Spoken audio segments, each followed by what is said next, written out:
Hai Mams, sebelum nonton video ini, jangan lupa subscribe dulu channel Nakita ID ya, aktifkan loncengnya, dan jangan lupa like dan share video ini ya Mams. Terima kasih.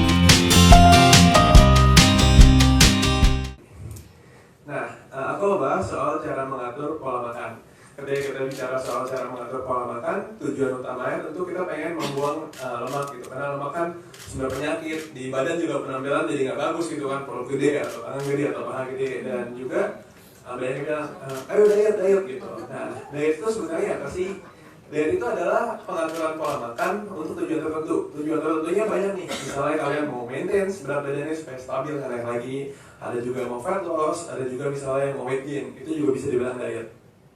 Nah, gimana cara ngitung kebutuhan kalori? Ini aku kasih cara paling kasar ya, tapi cara akuratnya tentu ada. Tapi kan nggak semua orang sempat gitu.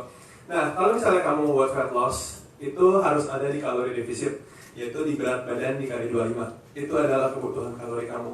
Kalori defisit itu apa? Kalori defisit itu adalah ketika kita mengkonsumsi lebih sedikit dari kebutuhan kalori harian kita. Misalnya kalori harian kita di 2000 dan kita makannya itu di 1500, itu namanya kalori defisit.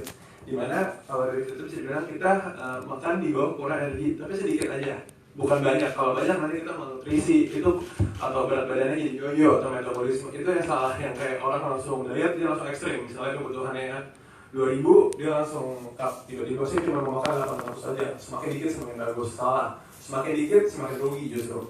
Karena badan kita itu sangat cepat adaptasi, kita cepat banget adaptasinya. Jadi misalnya kalau kamu makan di 800, ya dia akan adaptasi di 800. Ketika kamu balikin makan di 1500, dia akan naik lagi pasti, kayak gitu.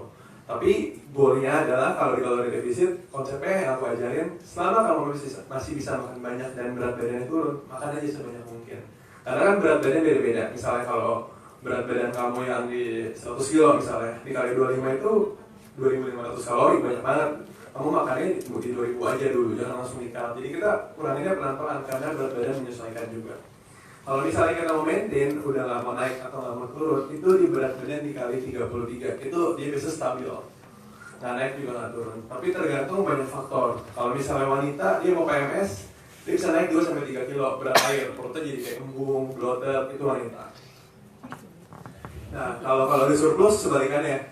Ketika kita makan lebih tinggi dari kebutuhan kalori kita. Nah, kalori surplus ini biasanya buat orang yang mau gemukin badan, cowok badannya kurus.